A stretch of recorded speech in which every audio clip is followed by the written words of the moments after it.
Greetings! Welcome to Terra Prime Live. This is our third installment of the Terra Prime 7 Symposium, where we have guests come on the panel and discuss certain topics.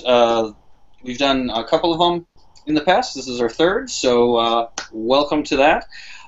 With us on the panel, we've got one of our Learners in Exile apprentices, Jeff Macklin. You've probably seen him on the show again. Welcome, Jeff. Thank you. It's good to be here. All right, good to have you. And from what is it? Is it CSJ Props? Yep. CSJ Props. Kyle, how you doing, Kyle? Not bad at all. Busy, always busy.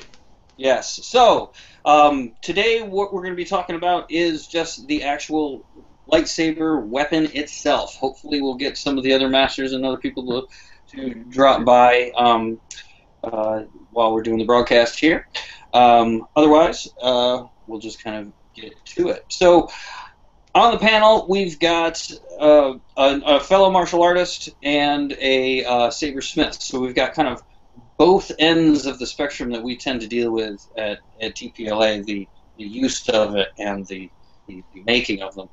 And because really what it is the way they're built now has enabled folks like myself, like Jeff, and other people out there to, kind of explore the kind of freedoms that this type of thing brings with you. We'll get into why exactly we want to do it with one of these things here in a bit, over and over and over again, probably. So that's a big thing, and what we'll be talking about is how not only kind of in canon and in the Star Wars universe, lightsabers are more than weapons, even when they are real weapons. And obviously, ours aren't real weapons; they're toys, they're weapon analogs. But it still kind of gives us the same feeling. And we'll kind of go into that on how that relates to maybe some of the real martial arts and where we're coming from. So yes, I kind of mentioned a little bit about our panelist background. Why don't we go through? Jeff, why don't we give us a little bit insight about your background, where you're coming from, what you trained in, and what you're doing right now? Okay. And honestly, the only reason I'm in martial arts nowadays is because when I was 3 years old, I saw Luke Skywalker slinging around a solid light beam on top of some ship in the desert, and I thought that's the coolest thing ever. And I got into college approximately 17, 18 years ago and needed an extra hour of credit and happened to just drop into a Kenjutsu class. So I've done Kenjutsu, Iajitsu, Iaido, Bato Jutsu, all that stuff, which is primarily just Japanese swordplay for the last 17 years. And I've sprinkled in some hand-to-hand combat, Isshinryu, and Aikido along with it. But the sword has always been my love. And when these lightsabers started coming out that weren't plastic and you didn't break them, I immediately, wanted one. And so, being able to take the actual skill with a sword and translate it to something like this is so much fun. And it speaking, to the way it gets people into it, it gets kids into it like crazy. The big reason I found TPLA is because my son was, at the time, he was 3. And I was trying to just kind of show him some sword work, and he's a boy, so he takes a wooden stick and beats it on things. But when I handed him his toy, he would follow along with what I was doing. So I started looking up to see if there were forms of lightsaber. Now, obviously, you guys popped up. So that's what I've been into, and that's kind of how I found TPLA. Excellent. Kyle, why don't you give us a little background about where you're coming from? Much the same. When I was very young, I think the first Star Wars film I saw was Return of the Jedi, and that sequence, where Luke's on the sail barge and he takes that saber for the first time, that really got my attention. And from then on, I just imagined ways that I could do that. That I could have one of those in my hand, that I could figure out how to light up a tube, and from, every incredibly bad idea, from a fluorescent light bulb to anything else that I could possibly imagine, it always had my attention. And then a few years ago, I ran into the forums and started learning more about doing the light up version of these. I've been kind of building the hardware style ones, with a sink tube and a faucet handle and that sort of thing, and just kind of making static props. But then found out that there were people doing this all over the place, and that there were a lot more of them than I thought there were. And started building my own, and been doing that for about 3 years now. Very cool. Very cool. Yeah. Now, I've kind of gone into my background, of course, before, but anybody else who hasn't known, I've been in about the same length as Jeff here as far as the weapon combat. My background is in Chinese in Chinese swordplay, mainly. And this is where it gets really confusing with Chinese martial arts, mainly from the Ma Tong-Bei style, which is actually kind of a conglomerate of a whole bunch of stuff. There's a lot of weapon reconstruction from historical manuals, which we'll hear here in a second here.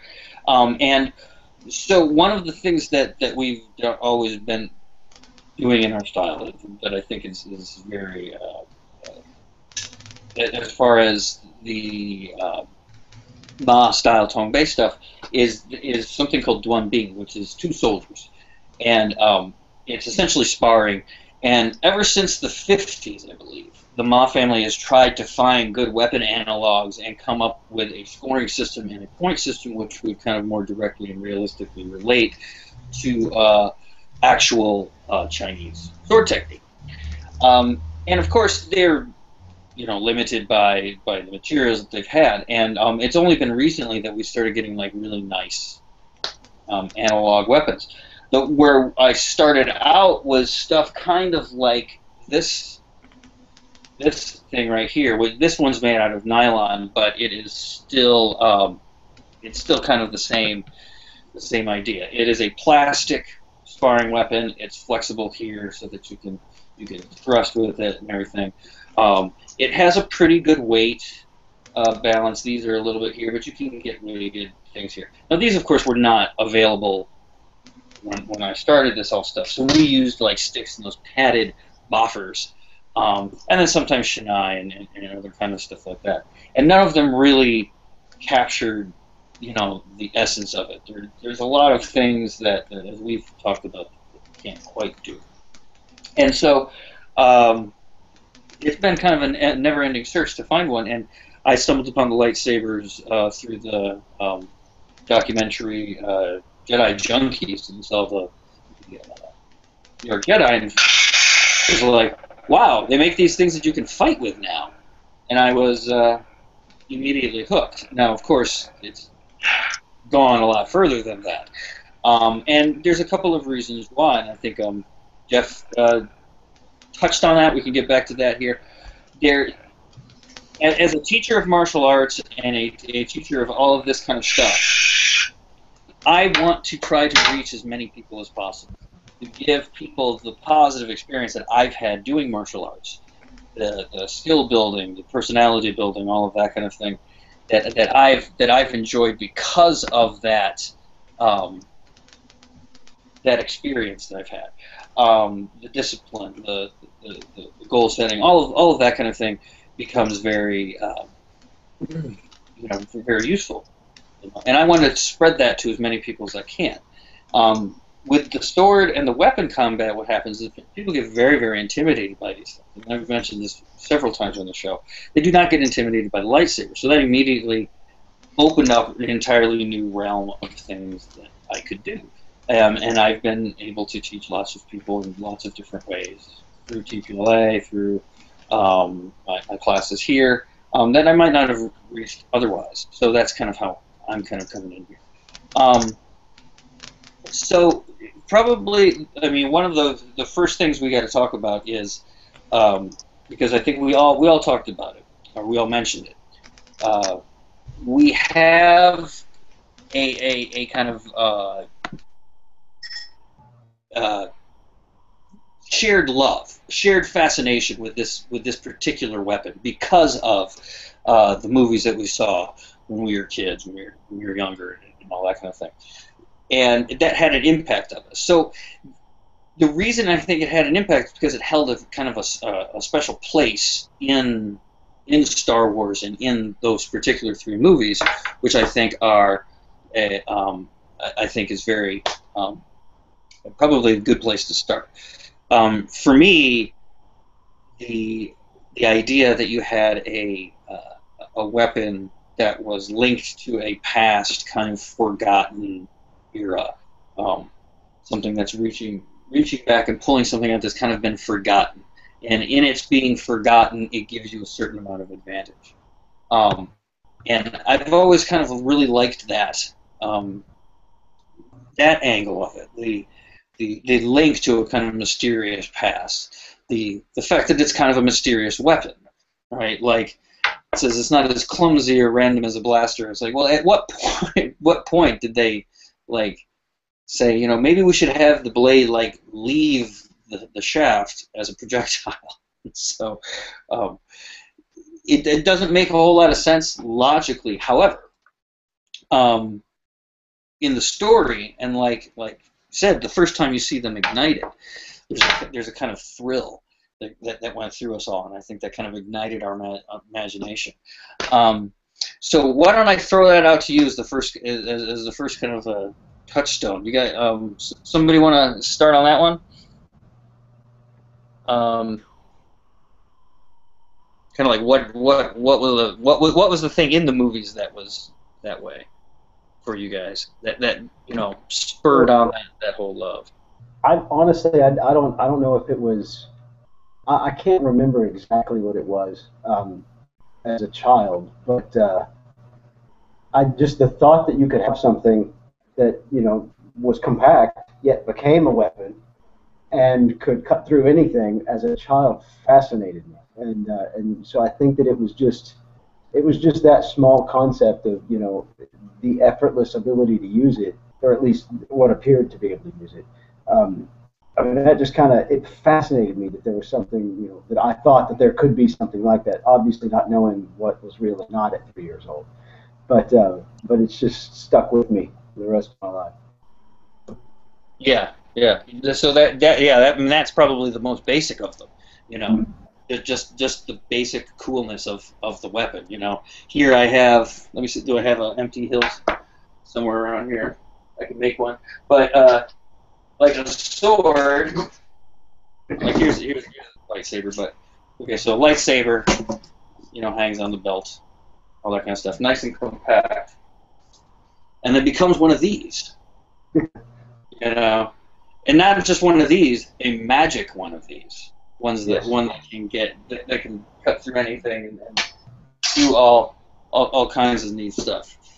All right. Well, we've got actually a new joiner here. Master Vornok, Matthew, has joined us from Glee Anselm. So how are things down there in the tropical wilds? Tropical, but not very wild. Good afternoon, gentlemen. Sorry, I'm a little tardy today. No worries. Let me see if I can do this quickly. Chew up a little extra bandwidth, and there's the view through my balcony. If anybody can actually see that right now. There we go. Well, it looks better than. Okay. Oh, yes, it looks much better in person. Anybody who wants to brave the challenge of getting down here, we do have some room here, but I don't recommend anybody actually come and visit us here. Yeah. So why don't I throw this one out to you? We've been talking about what was it when we first kind of, you know, back when we first kind of started with the lightsaber, when we first saw it as kids, or as we think about it, or anything like that. That kind of got us so interested in this because obviously, you know, lightsabers are awesome.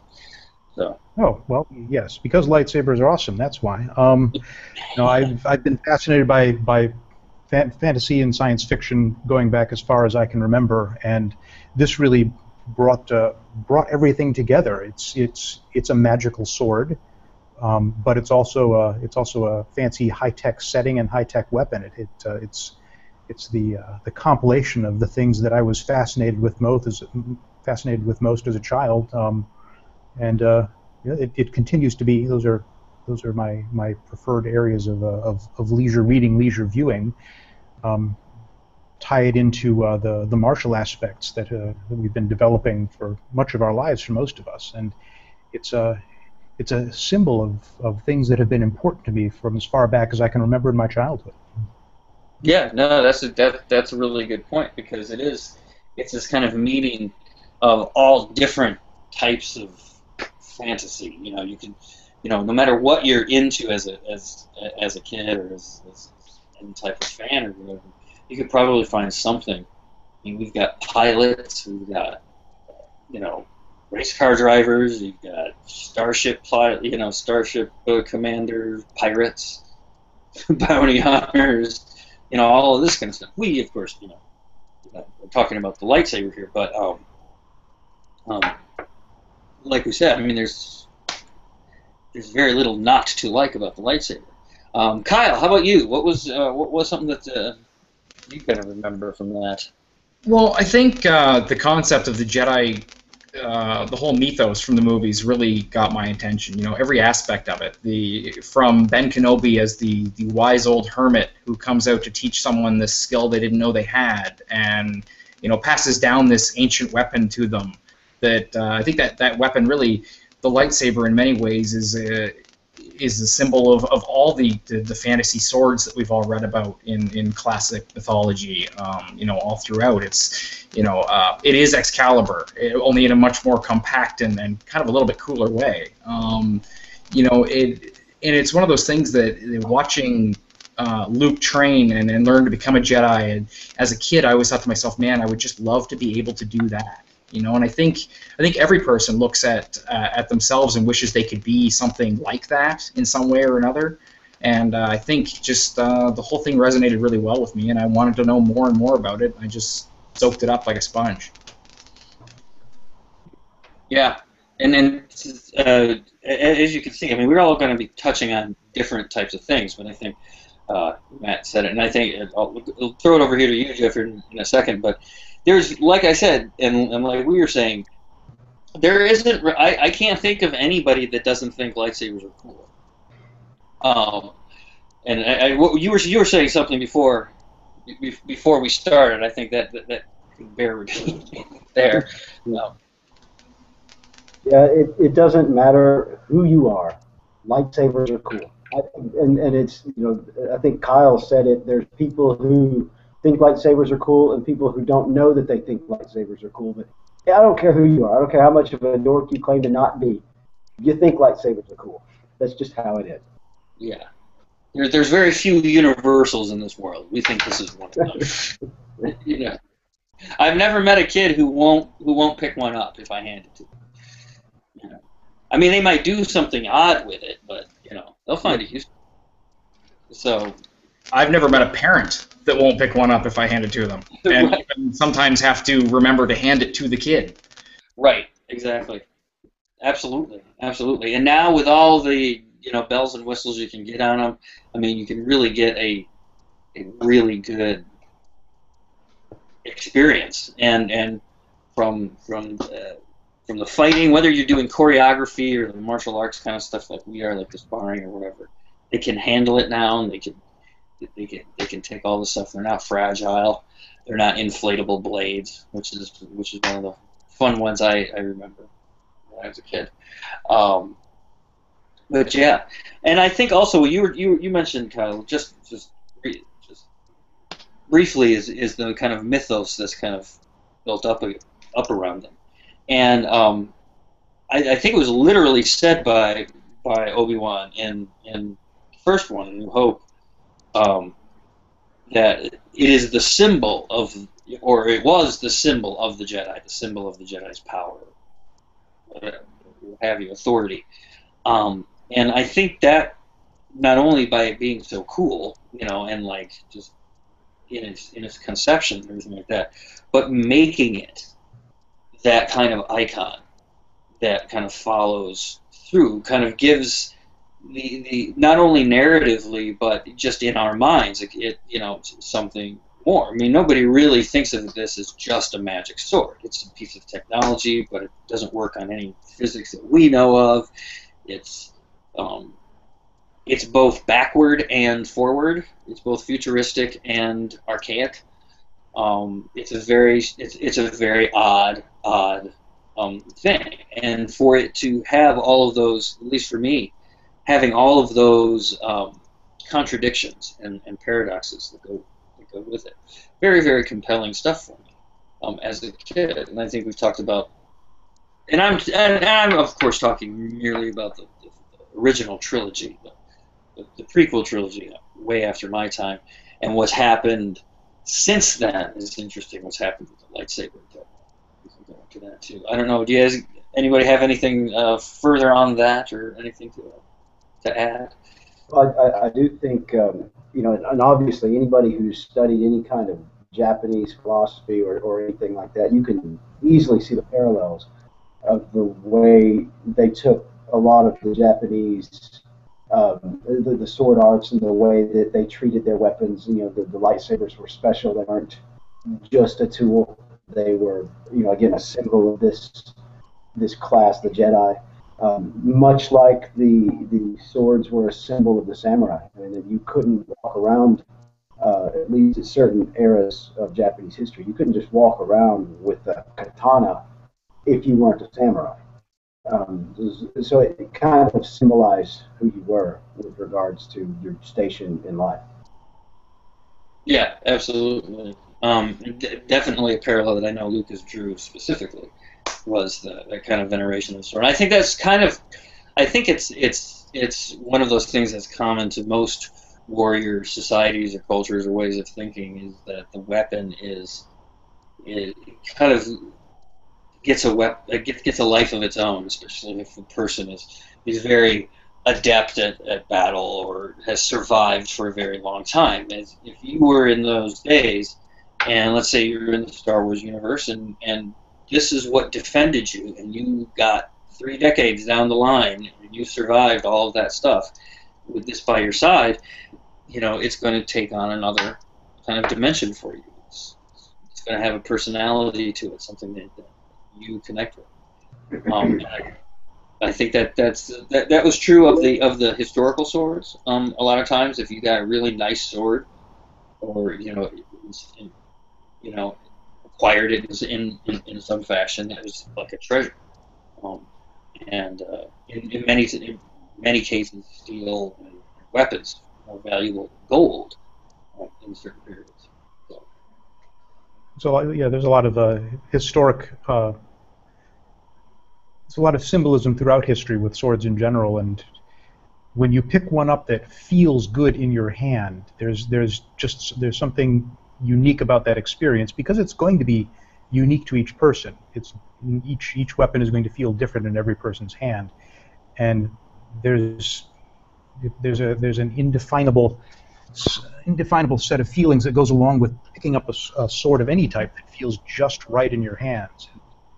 Here with the contemporary lightsaber craftsmen that are available, it's possible to play with that, find something that you appreciate the aesthetics of appearance, and then work until you have one that both looks the way you like it and also feels right in your hand. Oh, absolutely. That's definitely a huge advantage that lightsabers have as far as a practice weapon over any other practice weapon, is that they're almost completely customizable. You can change the length of the blade. You can change the diameter of the blade. I have a smaller diameter blade in this one, so you can see it's a little bit thinner there. All of this is going to affect how your weapon balances and handles, right? And depending on where you want to grip it, that's the thing. Now, you get something like this, and I paid about as much for this weapon as I did for any of the kind of mid-range lightsabers. 600. This was about $600. This is one of the nicest swords I own, but it doesn't have any customizable ability, right? I mean, I suppose I could cut the quillions off, but I can't replace the fittings. I can't replace the handle or anything like that. It's just a very, very nice weapon, and that's the thing. The nicer you get with these, I mean, it's just like with lightsabers. People scoff at how expensive some of the collector's pieces are. If you think that's expensive, try looking into swords. Oh my lord. The really, really nice ones, I mean, you could buy like cars for some of them. And also, like, so even just the suba, the guard of the Japanese sword, some of those are more expensive than, again, cars. I mean, they get, if you find a historic, authentic guard from a samurai sword, you're looking at thousands of dollars. Oh yeah, absolutely. And if you're looking for even a modern one that's custom made or handmade, oh Lord, you are really, really in for it there, because it will take a very, very long time, and it will just, I don't know, it'll just, it's just a very, very difficult process. It's dirty, it's dangerous, it's expensive. It's just a whole thing. Now, sabers, not exactly the same amount of danger and all that kind of stuff, but there is a parallel. Which we'll talk to Kyle here about that. Is that they are kind of made. We can go to places, to forges, if you want to call them that, or smiths, or whoever. Although I know a common friend of ours doesn't like the word smith because that kind of feels like you're making it from scratch. There are people who make some from scratch. We've shown the four-switch Ventress hills that was made from scratch. Just a piece of aluminum. You're going with that? That's like literally forging a weapon. Yeah, really, really, really expensive. But putting these together and making these, you're starting to see the kind of same thing that happened in the historical sword days with sabers, because people actually want to buy the sabers. People don't actually want to buy swords. So, but why don't we open that up to Kyle? The forging, saber making, assembling the saber. That's also got a whole lot of fan baggage with it too, because Jedis are supposed to build their own and all that kind of thing. Yeah, some of the most common things I get asked are, well, first of all, can you make X? And generally speaking, the description I'm given is very, very vague. And with the number of customizations you can do with a lightsaber, there are so many different grip styles, and like you said, blade styles, blade length, blade diameter, the custom electronics that go into these, that you really, it can take a matter of, since most things are done via email for a lot of the community anyway, it can take a matter of a dozen emails before you can even narrow down exactly what the person's looking for. And then you start talking to them about what it would cost to actually build it. And unfortunately, a lot of times they want the world, and once they get down to the brass tacks of what it's going to cost to put that together, they change their mind a little bit and they start cutting back on the features. Because like you said, it can get very expensive very fast. And I found it funny, you mentioned that some Tsubas can be worth a car on their own, and then it makes me laugh when I see guys like Darth Alice, for instance, who takes that Tsuba and then now he puts it on a lightsaber. So now you've combined the two together, and he's making lightsaber katanas, which is even taking it to another level all on its own. And he is a guy that I definitely think qualifies for the word smith. Because a lot of the things he does very much from scratch. He's in his shop pulling these parts out of different shaped billet and turning these into sabers. They started off as a piece of scrap metal, and the guy's really gifted. I got to give him credit. Myself, even in a lot of aspects, the things that I build, I've progressed through it over the last few years, going from simple MHS pieces that all screw together that you can get customized, all different shapes and sizes. You have a variation of options that you can just buy pre-made. They all are threaded and they fit together. To starting to do more of the actual custom from scratch type builds. For instance, I did a hilt not long ago for a customer that's still sort of in the prototype phase. This one here was a full scratch machine job. This started off as a piece of aluminum tube, well, multiple pieces of aluminum tube, and we had to work down the details that it went through multiple revisions before it was finally in the phase that was almost what he was actually looking for. I'm actually still having to take it back and revamp it again to get him, because he's very certain of exactly what he wants. Some customers are like that, and some customers want a very, very, very specific thing. Other guys come to you and just say, hey man, I want something with an orange blade, and I don't care if it has sound, and I just want to be able to put batteries in it and turn it on and it lights up and it looks cool. What do you got? so you get both ends of the spectrum on things. Some people want their lightsabers to be very, very intensively customized, and other end of the spectrum where they wanted just something off the shelf. Places like Ultra Sabers and Saberforge, and that have a standard line of parts that they sell that 500 other guys could have the exact same one, but that's okay. I mean, heck, I even have a couple of those that are off the shelf type models. Well, absolutely. Like we started here doing the stuff with the Ultra Sabers just because, I mean, they're affordable. They're extremely simple. Yeah, there's with anything like that, you get what you pay for, and so like you don't expect Zippo quality out of your BIC. So there's that. I think though, it's a good point because like you can run the whole gamut almost as much as you can in swords now. Swords obviously go way higher, especially if you get into historical models and things like that. But for being something that is recently made, recently invented, it's really amazing how far these the building of these things have come. You mentioned the MHS thing. I love the MHS. This is one of the sabers, and they've also got a modular system that I'm hoping people get into this modular system so that people start making things of their own and start putting them onto the factory pieces. That'd be really, really cool. That's one of the best things about modular systems. You don't have to be a smith to build a saber. Right. As long as you know the right people to ask the right questions anyway, and you can find people that are willing to answer those questions, anybody can build one. You just got to take the time and the patience and figure out what you want ahead of time, and you can come up with a really nice saber with very little background in that. Absolutely. And it doesn't take a whole lot of, it does take some resources, but if you're doing it yourself, you can you get the body here, you get this, that, and the other, you put the finishing touches on, and all of that kind of thing. You can also have it made. You can get them from Ultra Sabers, Saberforge, Vader's Vault, Genesis Custom Sabers, pre-made.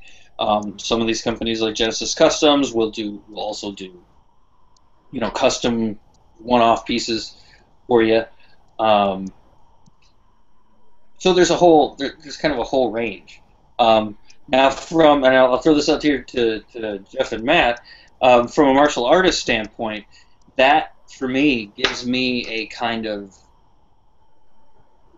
it's something that I have yet to experience with regular weapons, because you're always kind of dealing with, or going around some manufacturer's choice, right? Because I certainly don't have the money to get a hand forged personal practice weapon. However much I would love one, I have to get the best that I can find on the market, and I have to play the field, and there's concessions that I kind of have to make. I do still have to make concessions with these, but as time goes on, I'm finding you make less and less of them. You can do, almost anything. You can see here, even this. Where did I put? Yeah, here we go. So this is the MHS system, and this is like the Saber Z system. So the Saber Z system is much slimmer, so that's nice. Right? So you don't have to get so big. Although this is not unwieldy. They're not soup cans. Once you start putting shrouds and stuff on these things, then they can get a little soup canny for me. But some people like that, right? Some people have gigantic hands that need to wrap around something like that. Some people don't like the feeling. They like an opener, like a more open type of grip, so they like something that's a little thicker. All kinds of stuff. But as a martial artist, I think it is a freedom and a kind of power that I have not yet had, that I can kind of customize my weapons, not only to exactly how I want them, but I've even, like I said, I can switch out this blade. Having a little trouble with my elbow here, throw a lighter blade in, and you can still practice, and you're not aggravating your injury.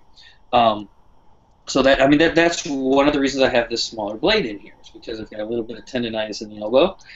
So I don't want a lot of that heavy grade, inertia, right? So I just switch out the blade. Now I have a lighter weapon. I can still go through my sets and my exercises and everything like that, and I don't break myself in the middle.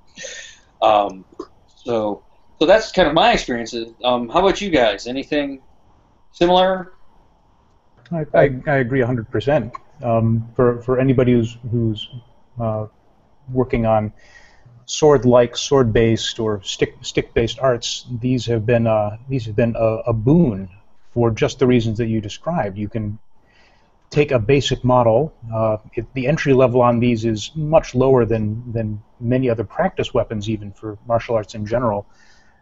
And they're incredibly durable, even at the most basic level. They can stand up to almost any kind of punishment you want to put them through when you're practicing.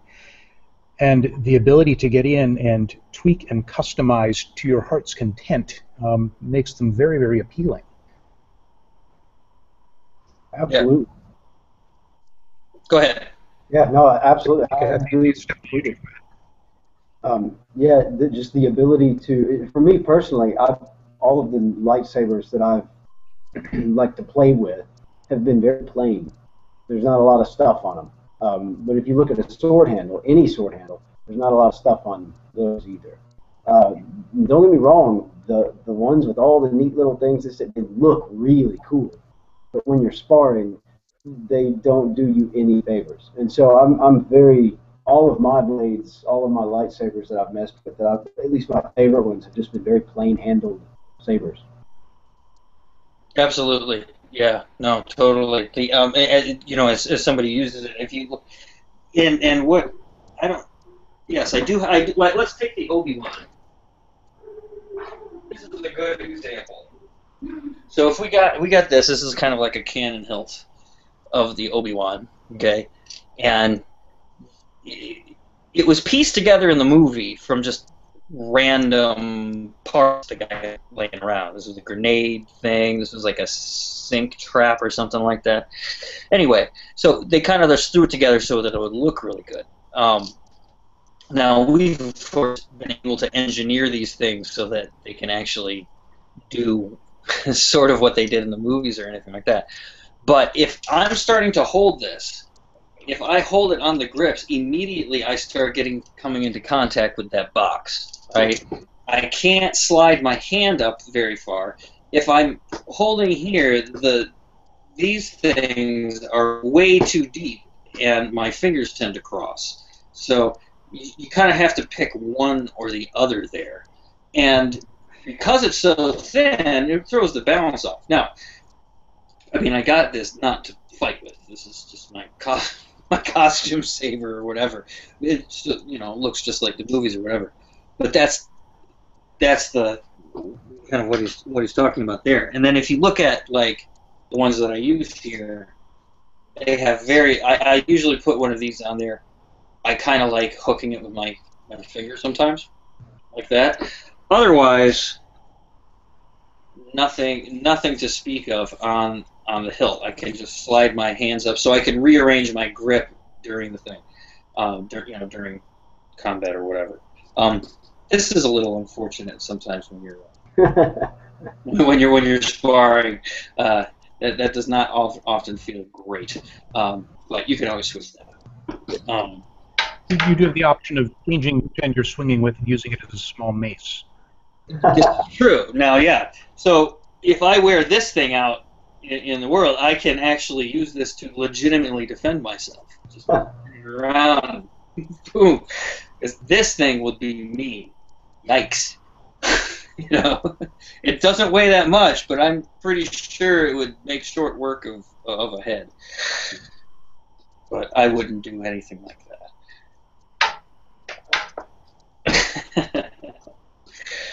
So, yeah, so that's a good point, is that you're going to see, like, for martial artists, we prefer stuff that's not on our hilt. I was able to test out the one saber by Jedi Yarnala about a year ago, actually. I don't remember what he called it, but it was, I mean, it was a piece of sculpture. It really, really was. It was just all, I mean, it was gorgeous, definitely, but it was absolutely almost unusable because for what I did, because there was no place to grab onto it where there wasn't something poking into your hand. There wasn't, you know.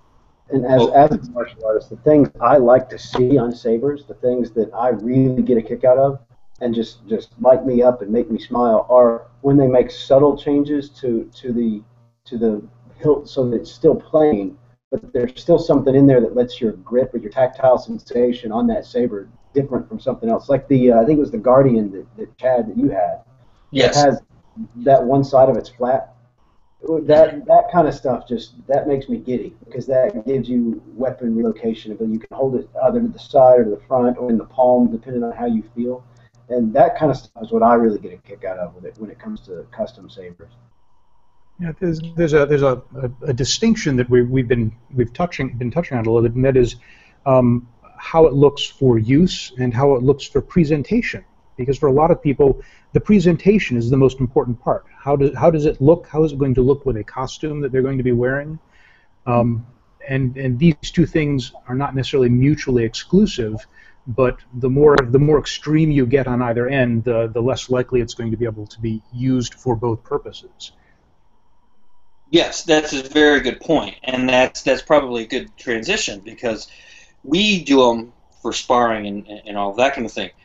Probably most people do them because they're getting them as part of a costume. It's a prop. Filmmakers will probably use them, and they don't necessarily use these, although I do think they should. But they'll use other props. I know, Kyle, you said that you started out kind of making the static prop type of lightsaber. There's all kinds of static props like that. Yeah. Yeah, when I first started off doing them, I first of all didn't really have much option in terms of making any with sound and light. I think at the time that I started doing it was even before Park Sabers had a website doing it, and then they came on the scene. You started seeing, then the Master Replicas came out. You started seeing more with actual light and sound, but at the time it was beyond my means to actually do anything of that nature.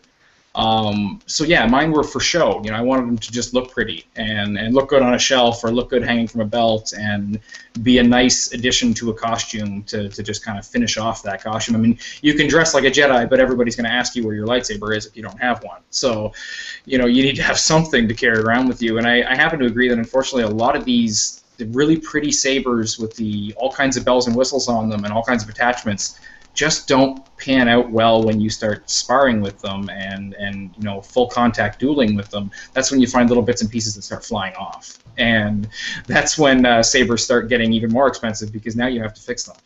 I try to always ask the customer what they're going to do with it, and try to give them fair warning. Like any saber I build, I warranty for life, and I try to make sure that it's built as solidly as it possibly can be. But certain designs just don't lend themselves well to being knocked around like crazy. So if there's something specific they want, a lot of times I have to tell them, like, I can do it, that's great, but you take this thing out and you start slamming it off of trees at 100 miles an hour, it's not going to hold up, and you're going to be sending it back to me for repairs, because structurally, in order to make it look that way, it's just not going to be a solid weapon. Right. And it's a totally different concern, because if you're doing it for a costume, obviously, probably what you're doing is you're doing it for it to look as much like the movie as it can be. And I know in the costuming clubs, they usually have standards for how realistic these, the lightsabers have to be. They have, points of realism for the Obi-Wan, for the Luke, for the Vader, all these kinds of things. And yes, you'll be required to hold them in certain instances and have them light up or whatever. Maybe do a little, but most of the time, what they're looking for is they want it to look really, really exactly like the movie.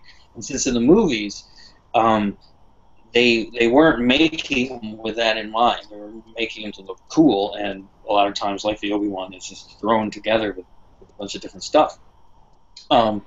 It's going to bring in a lot of different concerns, but it's definitely something that you want to acknowledge, because there are certain sabers which will kind of skate both. This is a pretty attractive saber to be hanging from the belt. It's got this kind of thing over here, which we've already discussed. This, even though it looks very intricate and everything like that, it still doesn't have a whole lot of features. It's not that big, so it doesn't really give them away. So that's a good kind of in-betweener kind of design. Since me being a martial arts, I don't have anything that's like, really, really crazy ornate. But if you look at Nocturne Armory, I think Hampton's does some that are really, really like really amazing pieces. That's an entirely different way to go. You can create things that really, they only have to look functional. They don't necessarily have to be functional. So you can really go wild with them and kind of communicate that kind of stuff through that kind of thing. But yeah, no, that's a good point. That there's the carry around type, and then there's the bash them together type. I think that's a transition that many of us may have gone through, as we were looking for something that looked really cool early on, and as we evolved in our play and practice in one direction or another, it started changing where we put our focus, what became more and less important to us.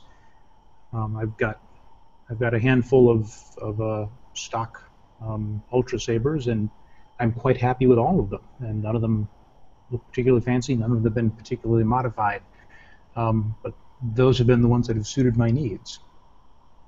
Yep. And there's so as a martial artist, as somebody who I've always loved swords. I don't know why, but it is an extension of the sword. It's almost like the culmination of the sword in our idea. And even with this, when we're talking about ornate versus usable, you've got bearing swords, and you've got the ornamental swords that would hang from the belts for dress occasions and stuff like that, and were never intended to be used in battle. They were functional in and of themselves necessarily, but here's the thing: if you see something with any type of gold fitting, you have to remember gold is a very kind of soft metal, so it's not going to stand up to battle. It's probably not used in battle. It's for show. Same thing. A staff symbol, a piece of jewelry, more than a martial tool. Right, and that brings us right back to the idea that kind of probably garnered us, is that mythic weapon type of thing, where it's more than just a weapon. There's something that's represented there, whether it be a status symbol or a station. Sometimes they're gifts. And the lightsaber is really kind of falling into that milieu very well indeed. So any thoughts on that there?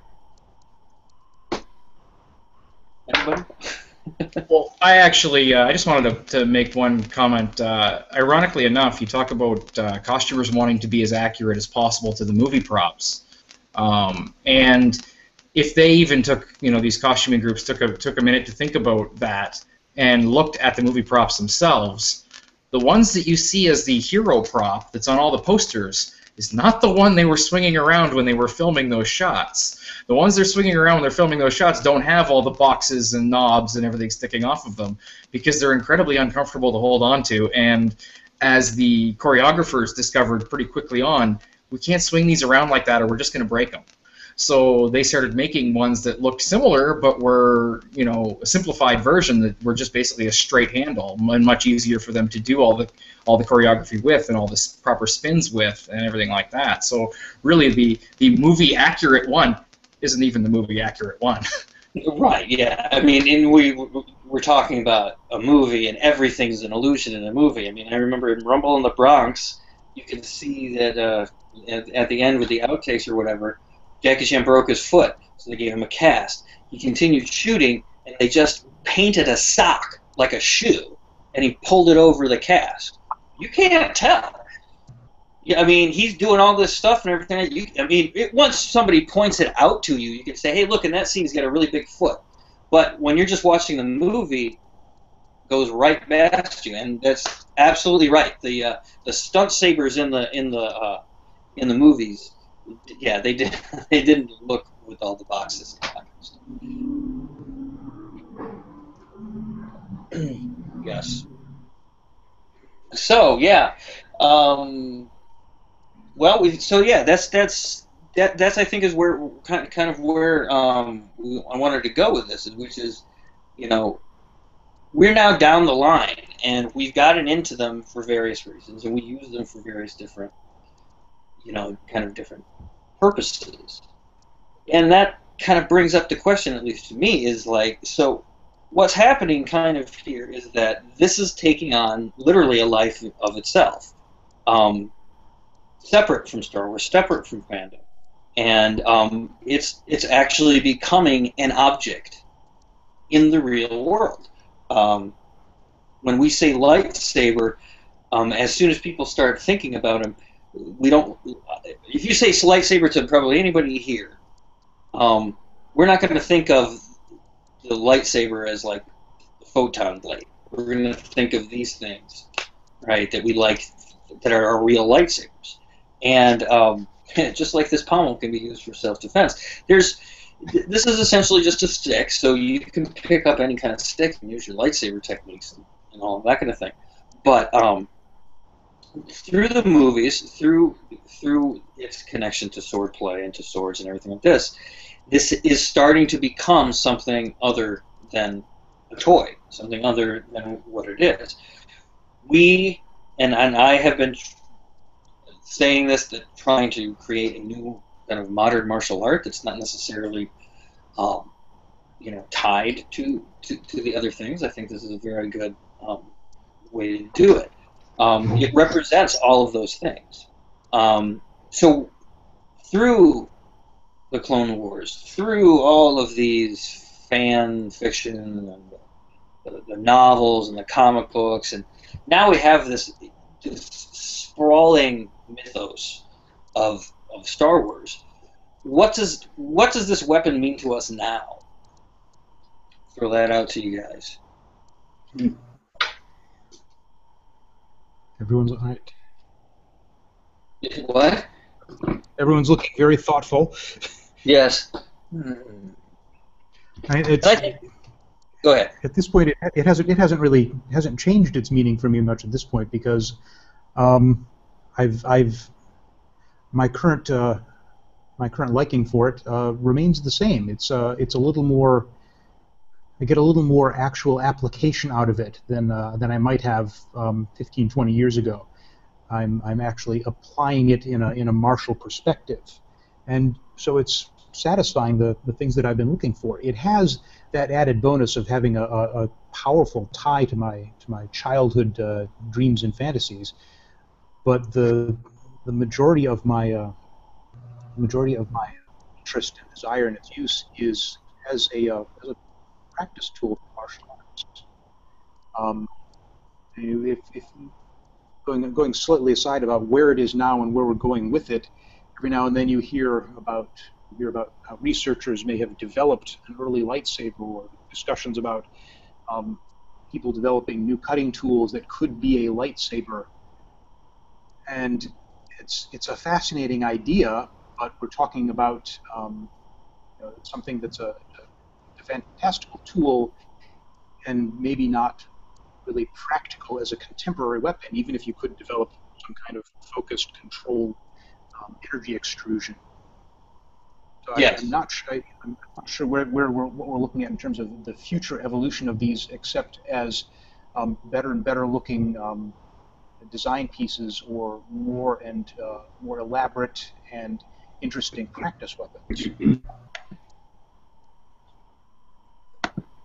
Yeah, I mean, there's definitely that. I don't necessarily not exactly looking for where the like are we going to get them where they shoot out and all of that kind of thing, but more like, and I agree, like most of it I don't think has changed, but I think what this has what this is giving us is it's giving society at large the same things that the sword gave society at large, you know, as a symbol, right? And that's kind of expanding, you know, as we go through here. As we put out more stuff and people are actually using them, it's becoming, like as I said, a real thing.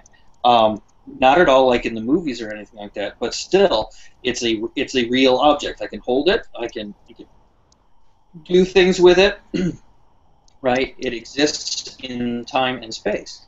It's no longer fantasy. And as soon as you put something into that, it starts to, you know, evolve and go in its own direction. And with the, you know, added bonus of the Clone Wars, Star Wars Rebels, Episode 7, and this kind of resurgence of this world, where do we think this is bringing us? Because more and more people are kind of getting into them. You know, what should we kind of look at the lightsaber as being as a symbol or as a thing in the, you know, as in the coming years in the future, if that makes any sense. It does. That does make a lot of sense, and I'm trying to formulate a reasonable sounding answer, as I think all of us are at this point. Yes. Well, and I think as far as the movies go, and the things that things I've noticed as like comparing the original trilogy to kind of the more modern, like the Clone Wars and the prequels, they didn't. It's almost like they didn't have the reverence for the weapon that the original trilogy did. And I don't know if it's I don't know, maybe it's just me or my own personal take on it, but it's almost like, you know, aside from that part where Luke looked directly down the end of the tube, it seemed like there was a lot more respect given to the weapons in the original trilogy, where people would just lose them or they get chopped in half or whatever would happen in the prequels, and on into the Clone Wars and stuff, and people just kept going. Again, I kind of bring that back to the samurai sword. If the samurai sword broke, they would mourn it. It was almost like a funeral, you know, before they didn't just go pick another one up. So I don't know. I hope that it continues like that. I don't look at these obviously as a tool as much as I look at them as a, like you mentioned, an analog to my other swords. So personally, I don't know. I'll have to kind of think about that. We may be looking at a greater cultural awareness, greater acceptance or understanding or desire to get out there and give this a try. Especially as, you know, as time has gone by, while we are the evolution of the choreography may draw more people in, the awareness and presence of the lightsaber community, whether they are people working in choreography or people working from a more martial perspective, we may see an increased desire or interest from a larger swath of the populace who are interested in exploring and learning. I mean, if it gets one person into actual martial arts or actual swordplay, I still think that's a huge win. Well, that's where I think we're seeing this, and this is where it's kind of taken on an entirely different, maybe not an entirely different, but a more tangible life in that respect. Meaning that, as I said at the beginning of the show, and as I said many times, you know, nobody fears this thing. I can hand this to somebody, and they can do this stuff with me, and they don't have any fear. They're all fun. And what that does is that brings people, for me, into a different space, right? We are used to going through our lives when we have somebody telling us what to do, they're doing it for their benefit, right? We're not often confronted with tasks that benefit us. And those things are tended to be looked down upon as unproductive or selfish sometimes. So a self-cultivation, I think, is kind of left. Now, of course, we're not saying arrogance or anything like that, or what have you, but the idea that that there is a discipline, and I don't mean discipline as in punishment. I mean discipline as in, you know, steadying yourself and going forward. And there was just, I think, was it on Colbert Daily Show? They had somebody, a scientist, who wrote a book recently about the marshmallow test, about people who are able to delay gratification tend to have less markers, or have more markers of success. Success in the, you know, kind of in the psychological sense, not as in, you know, they're driving a Maserati and, you know, or, you know, jet setting, all that kind of stuff, because those people can be train wrecks too. But the idea that those that can delay their gratification because they know that there's a larger prize available for them are seen to be more successful in what they do in life. If they're undisturbed. Right. I mean, you could be derailed from that in many cases, but generally speaking, that's what it is. And I think that's one thing that gave me, one thing that martial arts gave me that I'd like to impart to everybody, as many people as I can. And for that reason, this becomes almost like literally like a modern sword for me. I carry it around with me like it's a real sword. I wish I could carry the blade around with me so I could practice anywhere I go. But you know, why do I do that? Part of it's because I want to get people interested in the channel, but the reason I want to get people interested in the channel is so I can continue to do it, right? And continue to teach this kind of stuff. I hope that is going to be seen to kind of spread through and be kind of in this, where nowadays people are still really surprised to see them. Oh, is that a lightsaber? Oh my goodness. We were just talking and saying anytime I go traveling with my lightsabers, I always get a little TSA ticket, same thing with them in my bag. And we were saying, did they think it's a pipe bomb, or did they just go, oh my god, look, lightsabers, and want to open it up? So there's that. That's kind of where what I'm hoping is going to be seen, because it's a difficult, you know, it's a difficult. I don't know. I just couldn't completely last my track of thought on that one. But let's see, who do we got? Jared here joining us. How you doing, Jared? Master Nero, you're still muted, or not? Hey guys, sorry, a little bit.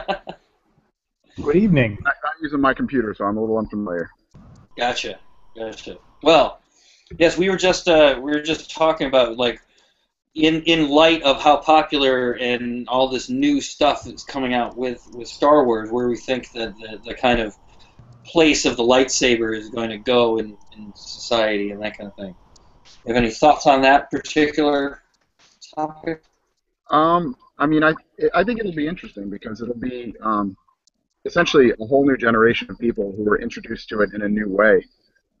Especially since you have things like Clone Wars, where the lightsaber was so, you know, Jedi everywhere, you know, lightsabers everywhere. And then I kind of like that Rebels is taking it back to like a kind of sort of original trilogy aspect, where it's a rarity. It's something you see come out when, you know, when things get real, when it gets, you know, when you know, the situation is dire, and it adds a lot more tension to it, I think, which I like.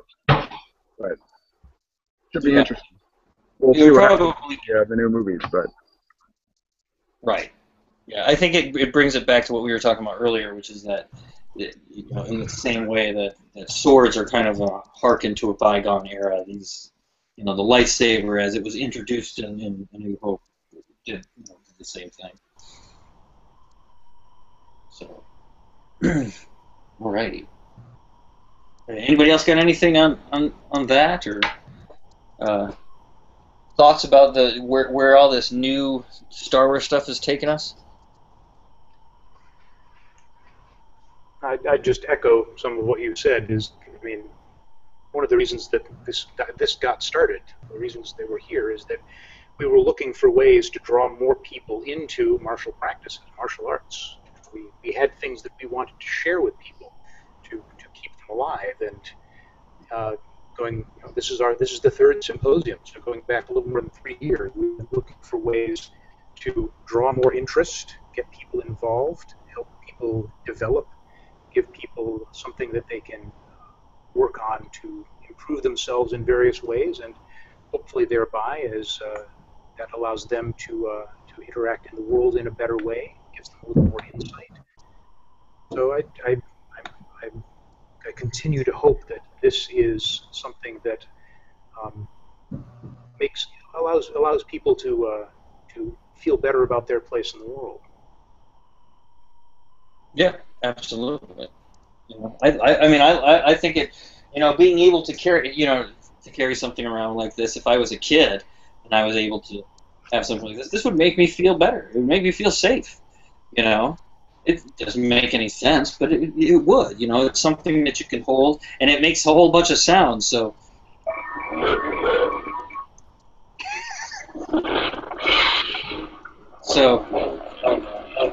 It's a very, very satisfying object, in that sense. But I like what Nero was saying, that we are kind of set on the precipice of welcoming a whole new generation of people into this particular world, and it may very well be very much like what we were talking about, like lightsabers used to be everywhere, but now they're really, really rare. So even within, the Star Wars universe that's being created, like you said, Clone Wars, lightsabers everywhere. Now, like 2 characters maybe have them. 1, 3, student master, that kind of thing. But, yeah, it'd be kind of... We've all touched on that the lightsabers that are available now are the things that we all wish when we had children. Tying that into what Nero just said, we are going to have a whole new set of children who are going to have the things as kids that we really wanted. What is that going to do for their enthusiasm, for their interest? And what are they going to look for in 20, 30 years? What are they going to look to have that they don't have now? What direction is that going to go? That's a good point. I see it with my son. My son being 4.5 years old now, and in him being able to, he gets to play with actual lightsabers. It's something I dreamed of when I was a kid. To play with something that really lights up, that wasn't a piece of plastic and would break if you hit it too hard against something. And so I don't know what they're going to want, because it seems like he has everything he wants with regards to that, but that's coming from my perspective, not his. So I don't know. It's going to be neat in a couple of years when he can start reasoning like that and seeing what he wants. Just looking at the 3 years that I've been doing this, and the amount of change that's happened, just in the way these things are made and used. It's just, I have no idea what's going to happen when we get. Like I gave my nephews their lightsabers for Christmas, and they haven't even watched Star Wars or anything like that yet, and they love it. So it's just glowing stick that you get to wave around. I mean, you can get these people in there, but there's so much with Star Wars which is related to like Budo or any of these old warrior societies, that it is kind of like speaking history lessons in there. I think. When a young person says, "What is a Jedi Knight?" you have to go back and explain what a knight is. Right. Just to put the rest in context. Very true. Yep. And the the things that happen, I think Clone Wars did this way better. than most of the movies, because the movies were centered on particular story arcs. But you know, the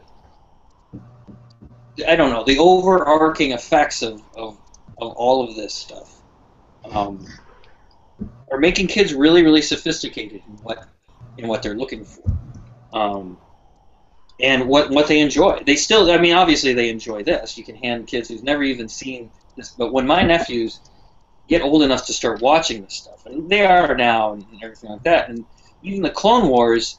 If you remember when we were kids, you know, like on G.I. Joe, nobody ever died, right? Like, how are they running at each other, firing all these weapons, and nobody even falls down, you know? And then how do you win? You just get them to give up, like, oh, we're out of lasers. You know, never made any sense to me, or any of my friends. You know, Clone Wars kind of like really takes a very realistic adult approach. It's not scary or anything. The kids never even notice that's happening, right? But that's the beauty of this kind of stuff. You can take really complicated, difficult things to talk about and slip them in there, you know? Just look at the original trilogy we've had, you know, where we had to deal with, you know, weird family relationships and then falling to the dark side and all that kind of thing. And I think I mentioned this on one of our previous shows about anger or something like that. That another thing about the original trilogy, there was no Sith. It was just the Jedi. Right? It was just Force users, and they would, you know, like Yoda, like Darth Vader wasn't a Sith. He was just a Jedi gone bad. Like, he took his powers and used them for evil. Right? There was no real organization around it. And you can see that when, you know, Luke goes into the cave with Yoda. And I think to a lot of people, me, you know, the prequels somehow lost a little bit of that. That kind of, because they set it up into kind of two teams and all that kind of thing. But now I think it's starting to muddy up again. And like you said, Nero in Rebels, when we're going to be discussing that era, that's very exciting. So, comments on that or discussions here? Yeah, I mean, not that I'm, you know, necessarily.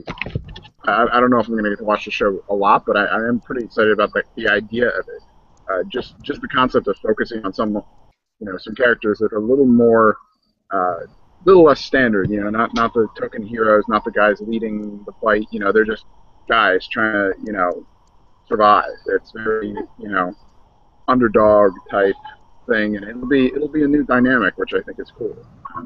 Something refreshing after seeing the same old kind of, you know, stuff out of the Star Wars universe. With something different to change it up. I like that, you know, when they try and do that. Yeah, I'm also kind of excited to see, you know, kind of like more in-depth learning. We got to see some of that in Star Wars with Ben Kenobi and Luke, and some with Yoda.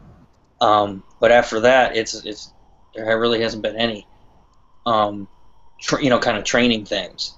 They've taken a lot from martial arts movies, you know, recently, and I think one of the things that they need to take is the training montage. Training montage is definitely something. It's a staple of so many action. Films, and we really have not had a lot of it so far. No, and come on, a Jedi training montage is going to be incredibly badass. I mean, that's going to be the training montage to end all training montages. At least it should be, you know. That's kind of what in Phantom Menace. And we can. Here's a good thing. We can see how the kind of saber has been used in the trilogy. If you look at the prequels, right, and Phantom Menace, I was really disappointed that you know, all this build up to the fighting of Darth Maul and everything like that, and then they're just over and over and over again. When I'm like, well, shouldn't they be like flying off the walls and throwing things at each other and all that kind of thing? But yeah, they didn't. So there are some things that they haven't kind of they didn't bring over entirely, which I think could have been really, really cool. A lot of people think that that the lightsaber battles were better in the prequel, and not in the original, or vice versa. So let's open up that kettle of fish. We'll go through. What is everybody's opinion on those? Where are the best lightsaber battles in the movies? Well, personally for me, I've always really enjoyed. I've always liked the Star Wars Episode 4 fight with Obi-Wan and Vader. How it was very Kindle-ish, very just. It was just straight up fighting. There was no flash or substance or anything like that. That as far as it's kind of a complicated answer. As far as watching some of the prequels, I read the book for the second prequel. I guess it was Episode 2. I read the book for it, and in the book they actually described that as Count Dooku was fighting Anakin was actually throwing up force walls that he couldn't step into certain. He was directing him into certain ways. Which the only way I saw that in the movie expressed is when he fought him, he was much more winded than after even fighting Yoda. But it was kind of neat if you go back and rewatch that scene. If you can imagine what the book was describing, which is that he was basically directing Dooku into certain spots by not letting him step certain ways with the Force. It's kind of neat knowing that, but I don't know if they intended on that in the movie. So I did like that scene. I thought a lot of the other modern stuff was garbage, but Yeah. I'm a snob when it comes to action scenes with weapons. Yeah, I think a lot of us are, but and I'm not a big fan of the prequel fights either.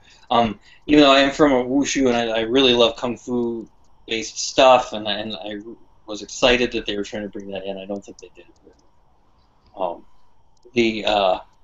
I've said it before. My favorite's the Empire one, but not necessarily because of the martial arts or the fighting. It's more about the story, and I think that's really the difference. Is that in the prequels, the lightsaber battles were almost like showpieces, whereas they were kind of asides in the original. Anybody? We had the prequel films. These are fully trained Jedi at the height of their power, the height of their skill, and so they were trying to make something that looked bigger, faster, more complex than our original trilogy. And they did that to some effect, but I think they probably didn't go as big as they could have. It wasn't as elaborate as it could have been. Personally, my tastes in movie fights have changed over the years, and the more time I spend learning about weapon-based arts, the more interested I am in something that is less grandiose. The more streamlined it is, the more interested in it I am. But then I'm looking for entertainment as well, and so I have a hard time finding something that appeals to everything I'm interested in these days. Yeah, I mean it's definitely difficult to find the good stuff out there.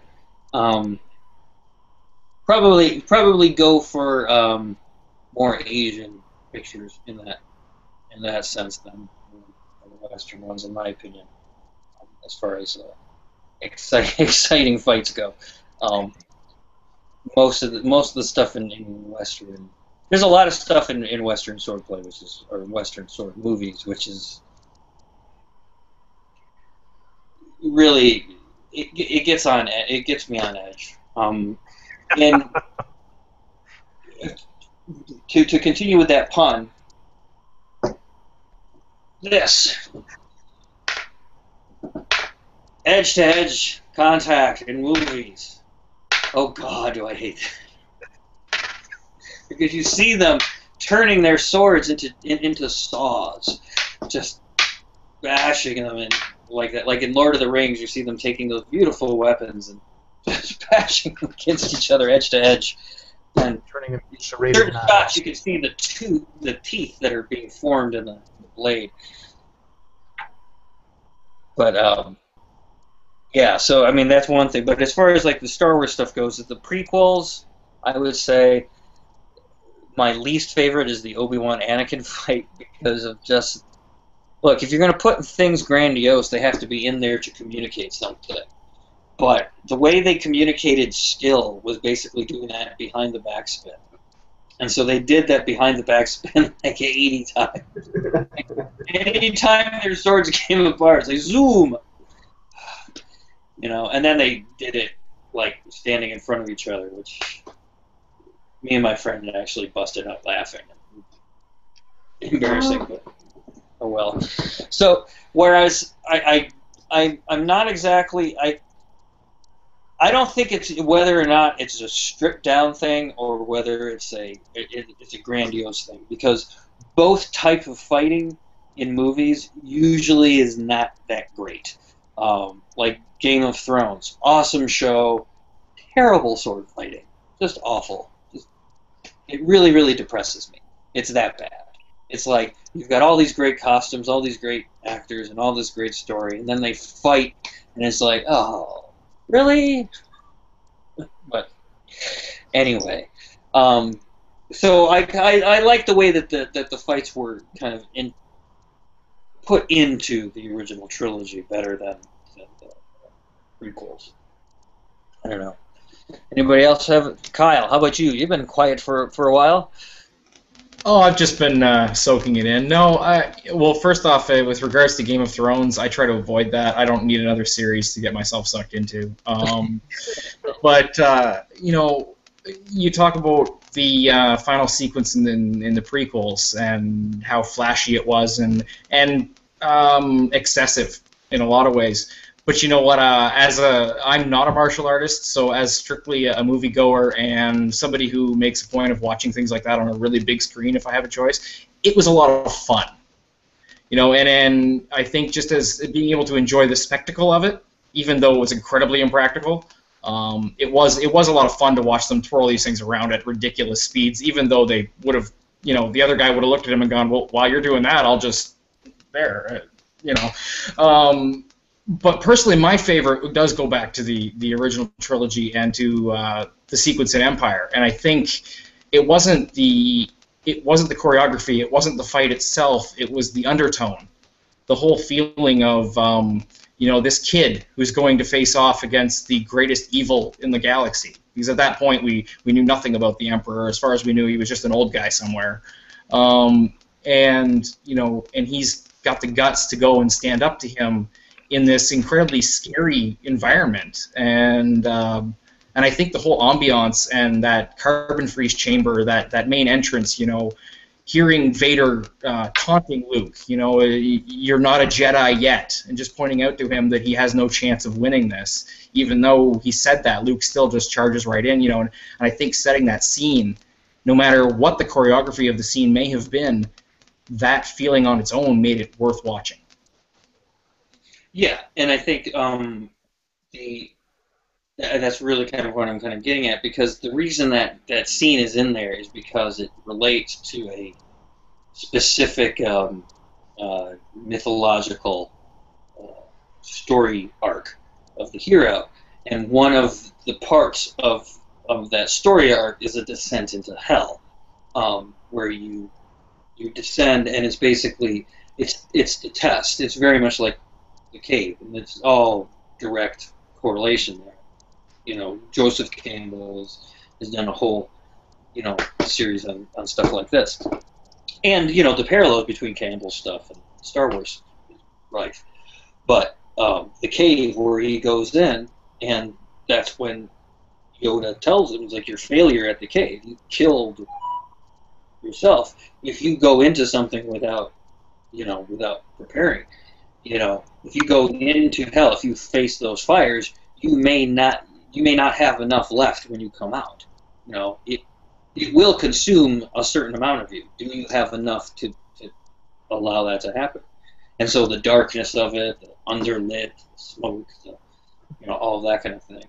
And the fact that there didn't really need to be all that much choreography, because you have two people who are of completely disparate abilities, right? Vader didn't have to do anything, and that's what was so great about it. Is it's just small little movements here or there, and he just had to stand there, and Luke's going all over the place, and that communicates that kind of stuff. You look at like Phantom Menace and the Revenge of the Sith fight. They don't kind of occupy the same spot in the story. As I said, they're kind of like showpieces. Like, hey, watch this lightsaber battle. Now, we knew that there was going to be a confrontation between Obi-Wan and Anakin, right? So we were all looking forward to that. Maybe Lucas should have thought of that. It made it a little cooler, And yes, there's a spectacle of it, but I know people even who are not into the thing, and it's not really necessarily the practicality of it. I'm not looking at it going, oh, he could have hit him right there. No. I get that. Nothing that's on the screen is necessarily going to look good. It's that when you put something on the screen, for me, a fight, whatever you do, it has to look like you're doing it for a reason. Like if you do a backflip or something like that, you want to put a backflip in a thing. Like with Jackie Chan is a perfect example of this. He's not just going to do a backflip in the middle of something, right? They're going to be chasing him, and he's going to be fighting them in a big area with lots of stuff on it and everything like that, which will give him opportunities to jump off and do these, so that when the fight is put together, it looks as if he was doing those backflips almost spontaneously. Obviously, it's tightly rehearsed and put down. So yeah, so there is that. The way the lightsabers were in the prequels, I think people kind of touched on. They're used all the time, so there's no like mystery. I think a good one is in the Trinket reviews. If anybody watched those, if you haven't watched them, they're very funny. They notice in the scene where Qui-Gon Jinn and Obi-Wan are in the room, and then their ship blows up, and they jump up and turn their lightsabers on. Number one, how did they possibly hear their ship blowing up? Right. Number two, why would you ignite your lightsaber if you heard a ship blow up? Right. Plus, you're in a room, and then the gas comes in, and they're like, "Oh dear, it's this type of gas that I can tell from something, I don't know." So, that kind of thing, where things are just kind of thrown in there just to put them in there. They don't really have any rhyme or reason. What? So, there was for the sake of spectacle. The what? Spectacle for the sake of spectacle without necessarily contributing to story. You're right. Yeah. Or having some sort of rationale to it. That would be all right. So, do we have any other points on that, or anything else we want to bring up? Thoughts? Something that we should have talked about but have not? I mean, I got to get out of here actually, but I did want to just say, I mean, Kyle made a really good point. I mean, we kind of all touched on it a bit, but from the Empire scene, just being such an important story aspect, and every aspect of it contributed to this sense of the young, foolish, headstrong learner confronting the, wizened villain, and it just, everything from the setting, which was deliberately designed to be dark and brooding and terrifying, and so that the viewer got put in Luke's shoes as this "what have I gotten myself into" moment. Everything from that to Vader's taunting to even the sword play, which I thought was actually pretty good as far as being simple for one, and really just evolving throughout the fight to show how Vader was toying with him. One thing I like about it is that in the beginning Vader's fighting with one hand, as if it's one of those things in movies that we know that, okay, one hand, two hand, depending on how you use it, what weapon you're using, it can be just as effective. But in movies, it's always something where you fight with one hand. It's showing how much you're owning this person. I'm so much better than you. I can fight with one hand and take you on. And Luke's got two hands on the saber. He looks like he's gonna break it, trying to just trying to hold on for dear life. Wailing against, and Darth Vader's just playing with him, and he's just smacking his blade aside and getting every parry, no problem, hardly even moving at all. Just completely humiliating him, which is obviously part of the point, which I always liked a lot about that scene. It was just a great storytelling tool, and that's what was so great about Empire. Empire just got all that down, pat. My favorite's Return of the Jedi, actually, but I got to admit, Empire had the best fight pretty much ever. So, all right, okay. Anybody else want to chime in before we finish her up? Okay. Well, so yeah, so that's where we are, I guess now. This pretty amazing little toy is becoming more than we've really bargained for. Hopefully, this will continue. We found, and I think we've all found, different avenues of self-enrichment and self-satisfaction through using these things. We can share, we can spread, we make friends, do all kinds of things. And it has a very unique place in our culture, in world culture, because you can go to any country and people know Star Wars. There are Jedi. We've had Jedi from Malaysia, and Italy, and Germany, and England, all over the place. And you go somewhere and you hold up a lightsaber, and they know it's a lightsaber. It's not a scimitar. It's not a doll. It's not this or the other. It's not connected to any one tradition. So it's a pretty safe, nice thing that everybody can kind of get involved in. And I'm hoping that we can kind of make this a new kind of weapon sidearm for the future, in that we don't necessarily have to fight with these. We have our fighting, but we don't kill anybody, and they're fun and they express who we are and what we like to do. And it can be a totem, a talisman, a companion, just a tool. It's just a fun little thing. All of that and more. So that would be probably my takeaway on that. So yes, does anybody have anything to finish up with before we take off? Yeah, one thing that I'm looking forward to with things like Rebels and Episode 7, and as you said, being able to take these items to any country in the world and people recognize them, is that the more they become mainstream, the more the lightsaber almost becomes a social bridge between those people that were the nerds and the geeks and that were afraid to show off that they love this sort of stuff, and the rest of society. It's become something now where, as it becomes more and more common, these people are out in public, getting in their costumes, having a good time, having lightsaber duels in parks and the middle of arenas and things like that, and going to more and more conventions. You see them, you see more conventions themselves popping up everywhere. And I just think, I think things like this have helped people to be a little more comfortable with that and be more willing to show that off in their day-to-day life and not feel ashamed by it and scared that they'll be ridiculed for it. And I think that's a great thing. And I think with things like Rebels and Episode 7, that's going to just become even more prevalent and hopefully help to, in a way, advance society. Yeah, I agree. Okay.